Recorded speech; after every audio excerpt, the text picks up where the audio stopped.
नमस्कार दोस्तों, गार्गी क्लासेस पर आपका स्वागत है। डेट आज की 5 मई 2022। देख लेते हैं इंडियन एक्सप्रेस की इंपॉर्टेंट न्यूज़ जो अभी हम इस वीडियो में डिस्कस करेंगे।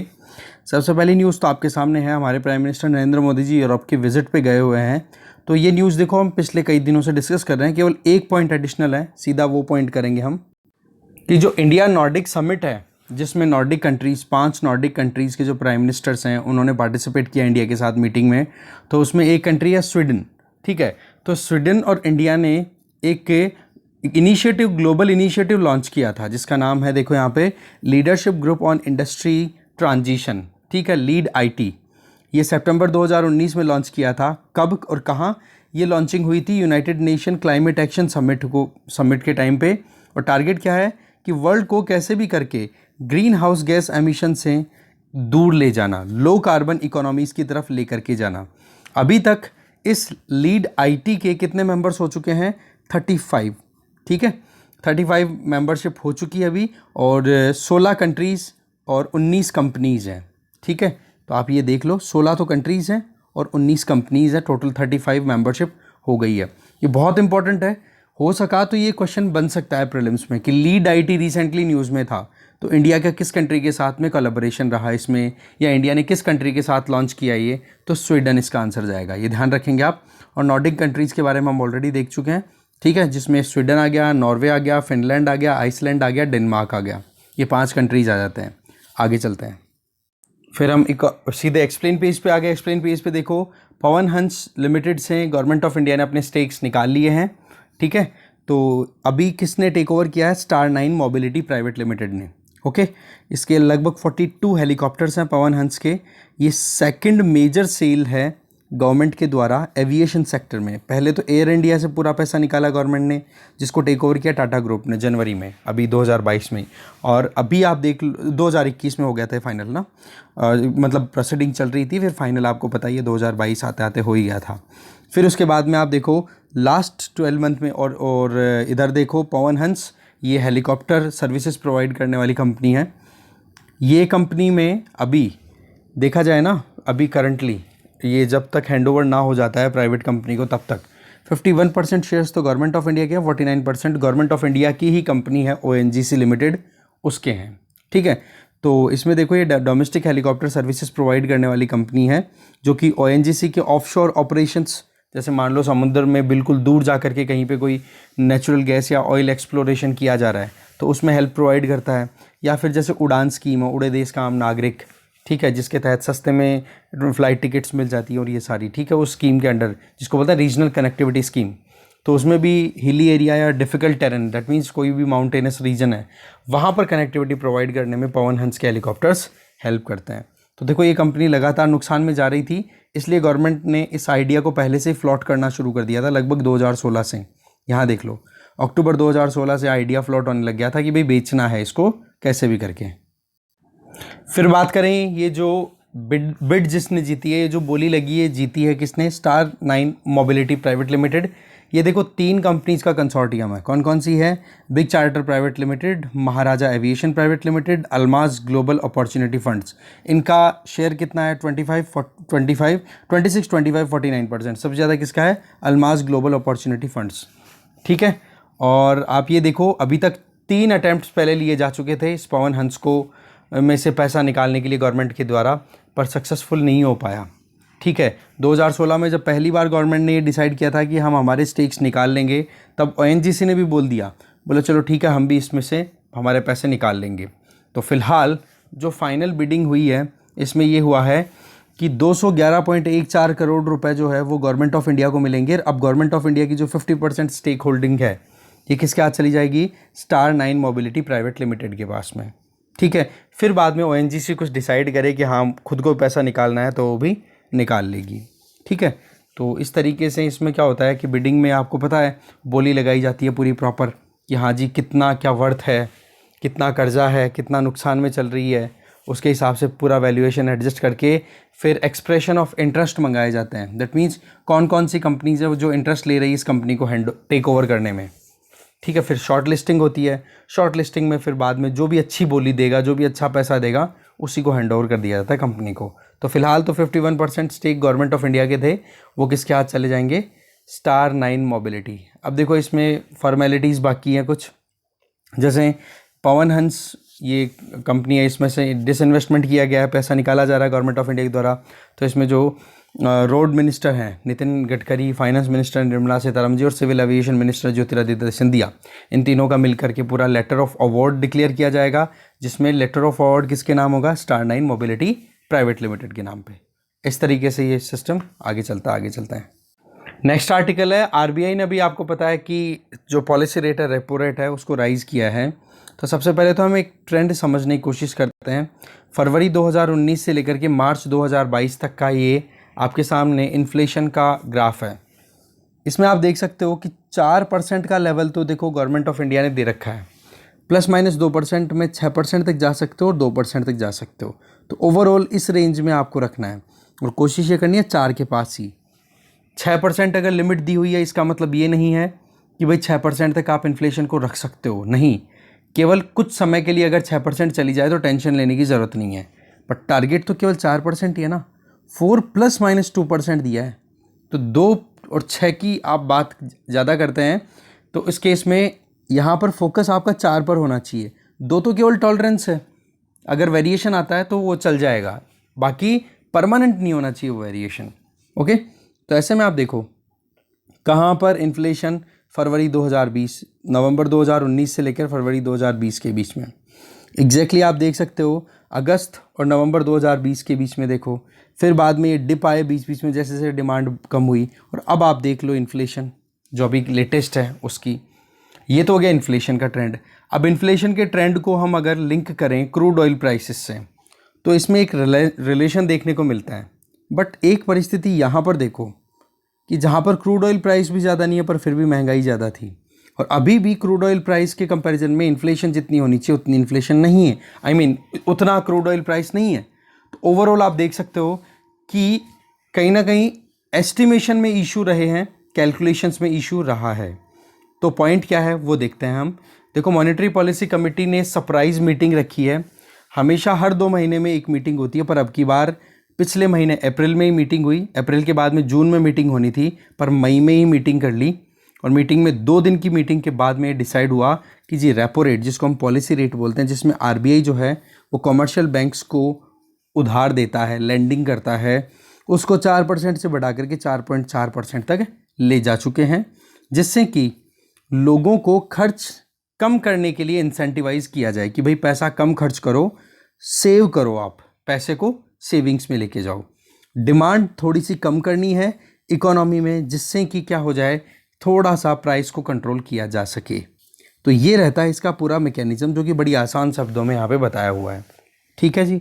इसके आगे अगर देखें तो सेंट्रल बैंक, जिसकी प्राइमरी रिस्पॉन्सिबिलिटी क्या है, एक तो प्राइस स्टेबिलिटी जिसको हम बोलते हैं इन्फ्लेशन टारगेटिंग, वो करना, जिससे कि इन्फ्लेशन कंट्रोल किया जाए और जॉब्स में जो कमी आ रही है उसको भी देखा जाए, जॉब क्रिएट की जाए। अब देखो, अभी जो ये मीटिंग हुई इसके 5 इंपॉर्टेंट पॉइंट्स हमें यहाँ पर देखने हैं। First is inflation has been rising over 2 years, but target जो है वो 4% का दिया हुआ है, रेंज आपको ±2% की दी हुई है, तो आपको फोकस तो 4 पे ही करना है ना। बट रियल सेंस में अगर देखें तो अक्टूबर 2019 का टाइम था जब 4% के लगभग इन्फ्लेशन रेट थी, बाकी लगातार हमारे यहाँ पर इन्फ्लेशन जो है वो 4 से ऊपर ही जा रही है। 6% के मार्क को भी क्रॉस की हुई है, 2-3 बार हमने ऊपर देख लिया। सो ओवरऑल हम देखें तो बात क्या है कि 4 का टारगेट दिया हुआ, उससे फ्लक्चुएशन पेंडेमिक से पहले से ही शुरू हो गई थी। फिर आ जाओ आप, इन्फ्लेशन जो है वो ट्रांजिटरी नहीं है। एक तो क्या होता है कि अचानक से इकोनॉमी में कुछ डिमांड बढ़ी, इकोनॉमिक एक्टिविटीज़ बढ़ी, तो थोड़ी महंगाई थी। तो शुरुआत में तो आरबीआई ने ये एस्टिमेशन लगा रखा था कि ये ट्रांजिटरी है, कुछ दिनों के बाद में इन्फ्लेशन ख़त्म हो जाएगी। पर आज की परिस्थिति देखिए तो बैक टू बैक 3-4 महीनों में महंगाई बढ़ ही रही है। वही बात अगेन, अक्टूबर 2019 से लेकर अभी तक आरबीआई ने इन्फ्लेशन की बजाय इकोनॉमी को बूस्ट करने की कोशिश की है और अकोमोडेटिव स्टांस कंटिन्यू रखा। Repo rate, reverse repo rate ये ईजी रखी, सीआरआर की रेट भी डाउन रखी, जिससे कि मार्केट में सर्कुलेशन आए और इकोनॉमी थोड़ा सा राइज हो। तो ऐसे में इंटरेस्ट रेट को कम रखा, इकोनॉमी को बूस्ट करने का टारगेट रखा, बट रिजल्ट क्या हो गया, इन्फ्लेशन अनकंट्रोल्ड मैनर में राइज हो गई। तो बोले ये जो सिचुएशन देख रहे हैं हम, ये ट्रांजिटरी तब होती जब कुछ महीनों के लिए ही हो जाता या पर्टिकुलर एक मंथ के लिए ही ये महंगाई बढ़ती, पर अभी तो 2-3 महीनों से बैक टू बैक महंगाई बढ़ रही है ना, इसलिए इसको ट्रांजिटरी नहीं बोल सकते हम। ठीक है, तो एक तो ये चीज़ बता दी। फिर देखें तीसरा पॉइंट ये आता है कि ग्लोबल क्रूड ऑयल प्राइसेस में स्पाइक देखने को मिला है। तो बोलो वो नई बात नहीं है, जैसे हमने ऑलरेडी ग्राफ देख लिया ना कि भाई हमारे यहाँ पर महंगाई की बात करें तो हम 2 तरीके से इन्फ्लेशन चेक करते हैं। एक तो हेडलाइन इन्फ्लेशन होती है, कोर इन्फ्लेशन होती है। तो हेडलाइन इन्फ्लेशन में से अगर हम फ्यूल और फूड दोनों को माइनस कर दें तो बचता है केवल कोर इन्फ्लेशन। तो सवाल ये है कि इन्फ्लेशन जो है वो तो पहले से ही राइज हुई है। क्रूड ऑयल तो अभी पिछले 2-3 महीनों में ज़्यादा बढ़ा है ना, महंगाई तो 2-3 महीनों में बढ़ी है। कारण क्या रहा है आपको पता है? रशिया ने यूक्रेन पे अटैक किया और क्रूड ऑयल सप्लाई में डिसरप्शन आ गया, इसकी वजह से कहीं ना कहीं प्रॉब्लम आ गई। पर ये तो फरवरी में हुआ ना, फरवरी मार्च के टाइम पे आपको पीक में देखने को मिला। बाकी अगर देखा जाए तो महंगाई तो उससे पहले से भी चल रही थी। इसका मतलब क्रूड ऑयल से सीधा लिंक करना बोले ये भी ठीक बात नहीं है। ठीक है, और सुबह हमने देखा भी था कि हमारे यहाँ पर एक तरीके की कोस्ट पुश इन्फ्लेशन है। कोस्ट पुश इन्फ्लेशन का मतलब सप्लाई प्रॉपर नहीं हो पा रही है। इसके पीछे कारण भी बहुत सारे थे। एक तो इंटरनेशनल सप्लाई चेन का इशू आ रहा था, डोमेस्टिकली अचानक से जो सप्लाई जितनी होनी चाहिए थी वो अच्छे से नहीं हो पा रही है, फसलें इतनी अच्छी आउटकम नहीं दे पा रही हैं, बहुत सारे इश्यूज़ हैं इनमें। तो ओवरऑल देखें तो क्रूड ऑयल का भी एक केवल हम ये कहे कि केवल और केवल क्रूड ऑयल की वजह से महंगाई बढ़ी है, ऐसा भी नहीं है। कोर इन्फ्लेशन की बात भी करें तो ये भी अभी नहीं, ये पहले से हो रहा है। तो कोर इन्फ्लेशन और हेडलाइन इन्फ्लेशन में आपको पता है डिफरेंस अभी बताया मैंने। तो हेडलाइन इन्फ्लेशन अगर वेरी करती है ना तो इतनी चिंता की बात नहीं होती, क्योंकि फूड एंड फ्यूल दोनों बहुत ज़्यादा वल्नरेबल हैं। डिमांड एंड सप्लाई थोड़ा सा भी चेंज होता है तो अपने आप से महंगाई और मतलब फूड एंड फ्यूल जो है महंगा होकर के सस्ता होना, वो चेंजेस आ जाते हैं। पर जब बात आ जाती है कोर इन्फ्लेशन की, कोर इन्फ्लेशन में इफेक्ट जो है ना फ्लक्चुएशन का, अप एंड डाउन का, वो इतना नहीं आता है, क्योंकि आपने जो वल्नरेबल आइटम्स है फ्यूल और फूड दोनों को एक्सक्लूड कर दिया। अब यहाँ पर फ्लक्चुएशंस हैं वो अगर आपको देखने को मिल रही है, वो भी लंबे समय तक टिकती है, क्योंकि कोर इन्फ्लेशन जो है एक बार जो चेंज ले लिया वो चेंज लगभग 3-4 महीनों तक रहेगा। अब 3-4 महीनों तक अगर कोर इन्फ्लेशन ज़्यादा है तो उस केस में देखो महंगाई तो बढ़ी हुई दिखेगी आपको। ठीक है, और कोर इन्फ्लेशन जब बढ़ जाती है तो वो हमारे लिए चिंता की बात भी हो ही जाती है। फिर बात आ जाती है मॉनेटरी पॉलिसी की प्रोग्रामिंग। देखो आरबीआई ने जितनी बार भी इन्फ्लेशन को एस्टिमेट किया है ना, वो अंडर एस्टिमेट किया है। जैसे बताया जा रहा है कि फरवरी मंथ में 4.5% के लगभग इन्फ्लेशन टारगेट की थी, बट रियल सेंस में देखा गया तो 5 के लगभग अड़ गई थी महंगाई। फिर अभी देखा जाए तो 5.7% के लगभग, तो 6 के ऊपर चली गई है महंगाई। तो ओवरऑल अगर देखें तो मॉनेटरी पॉलिसी ने जितना कुछ भी सोचा था उससे कुछ ज़्यादा ही महंगाई निकल के आई है। दूसरा, मॉनेटरी पॉलिसी अगर आज इंटरेस्ट रेट को राइज करने की बात कर रही है तो मॉनेटरी पॉलिसी ट्रांसमिशन कितना इफेक्टिव होगा वो भी तो देखने वाली बात है ना, कि भाई आरबीआई ने तो रेपो रेट राइज कर दी, सीआरआर को राइज कर दिया, क्या बैंक भी इस इम्पैक्ट को शो करेंगे या नहीं, वो देखने वाली बात है। ठीक है, क्योंकि अल्टीमेटली जो कस्टमर है, बैंक कस्टमर्स हैं, उनसे डील कौन करेगा? जो कमर्शियल बैंक्स हैं, है ना। तो देखने वाली बात यह है कि कितना मॉनेटरी पॉलिसी ट्रांसमिशन हो पाता है।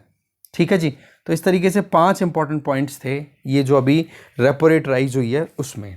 आगे चलते हैं। नेक्स्ट आर्टिकल है डेथ डेटा इन सीआरएस। क्यों इस डेटा पर रिलाय क्यों नहीं किया जा पा रहा है, क्या क्या प्रॉब्लम है वो देखते हैं। इससे संबंधित हमने सुबह एक एडिटोरियल भी डिस्कस किया था। बेसिकली अभी एक न्यू डेटा रिलीज़ किया गया है रजिस्ट्रार जनरल ऑफ इंडिया के द्वारा, ठीक है, जिसमें ये बताया कि इंडिया में 2020 के साल में 4.75 लाख डेथ्स ज़्यादा हुई है 2019 के कंपैरिजन में। और ये डेटा है, ये किस रिपोर्ट के नाम पर रिलीज़ हुआ है? Vital statistics of India based on civil registration system 2020। ये ट्यूसडे 3 तारीख को रिलीज़ हुआ था ये डेटा। तो इसका मतलब 4.25 लाख मौतें ज़्यादा हुई 2020 के टाइम पे। इसके पीछे ये सवाल आता है कि क्या कारण रहा होगा, तो बताया जाता है, बोला पेंडेमिक ने कहीं ना कहीं पुश किया है। तो देखा जाए ना तो ये सीआरएस है ना, सिविल रजिस्ट्रेशन सिस्टम, इसमें डेथ और बर्थ दोनों का रजिस्ट्रेशन कराया जाता है। ठीक है, डॉक्यूमेंटेशन प्रॉपर्ली मेंटेन किया जाता है।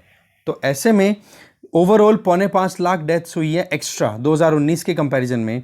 तो बोलो उसमें कहीं ना कहीं कोविड-19 का इम्पैक्ट रहा है, क्योंकि 2020 में ही कोविड-19 आउटब्रेक हुआ था।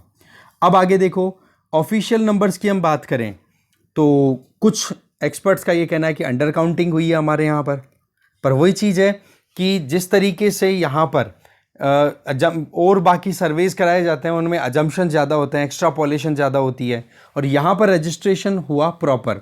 इसके पीछे कारण क्या है वो कारण भी हम आगे देखेंगे, क्योंकि आजकल आपको पता है बैंक अकाउंट खुलते हैं, स्कूल में एडमिशन लेना होता है, कुछ भी काम करना होता है ना, तो बर्थ सर्टिफिकेट या डेथ सर्टिफिकेट ज़रूर मांगते हैं वहाँ पे।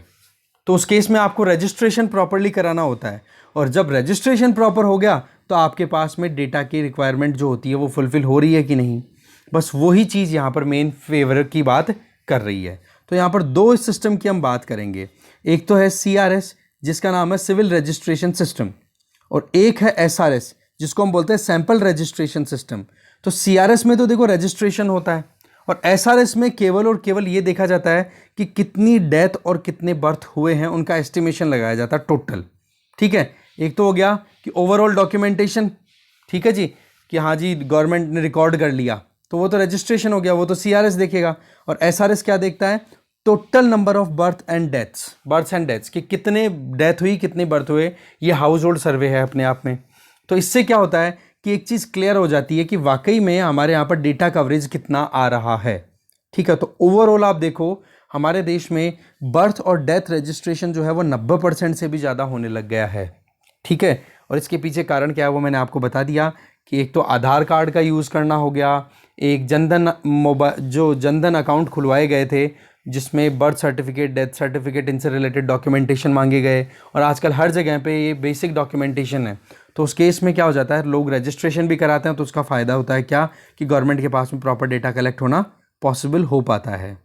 ठीक है, रजिस्ट्रेशन क्यों इंक्रीज़ हुआ है भाई, सीधी सी बात है, एक तो लोगों में अवेयरनेस आई है, एक लोगों पे ऑब्लिगेशंस हैं कि हाँ भी करवाएंगे रजिस्ट्रेशन तभी काम होगा।